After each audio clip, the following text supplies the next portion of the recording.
సాయి పలుకులు. తల్లి, ఏది కావాలనుకున్నా మన వంతు ప్రయత్నం మనం చెయ్యాలి. కష్టపడకుండా ఏదీ రాదు. పరీక్ష రాస్తేనే కదా నువ్వు పాస్ అయినది లేనిది తెలుస్తుంది. నువ్వు పోటీలో పాల్గొంటేనే కదా ఫలితం తెలుస్తుంది. విజయం సాధించినది లేనిది. అధైర్యపడకు. నువ్వు చేసే పనిని దైవంగా భావించు. నీ జీవితంలో ఒకదాని వెంట మరొకటి వచ్చే సమస్యలని చూచి భయపడుతున్నావు.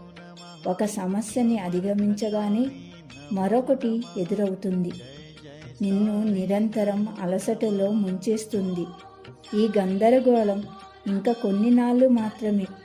చీకటి తర్వాత వెలుగు తప్పక వస్తుంది. నీ కర్మలను తగ్గించుకోవడానికి ఒకే ఒక్క మార్గం. వాటిని ధైర్యంగా స్వీకరించడమే. నువ్వు ఎప్పుడూ నా గురించే ఆలోచిస్తూ నాపై నమ్మకంతో ఉన్నావు. నీ భారాన్ని నాపై వదిలివేయు. మోయడానికి కావలసిన శక్తిని నేను నీకు నింపుతాను. నీ కళ్ళలో కన్నీటి రూపంలో కనిపించే బాధను నేను నా హృదయంలోనే భరిస్తాను. నువ్వు తడబడకుండా నీలో ధైర్యం మరల మేల్కొనేలా చేస్తాను. నువ్వు తప్పు చేయనంత వరకు దేనికి భయపడవలసిన పని లేదు.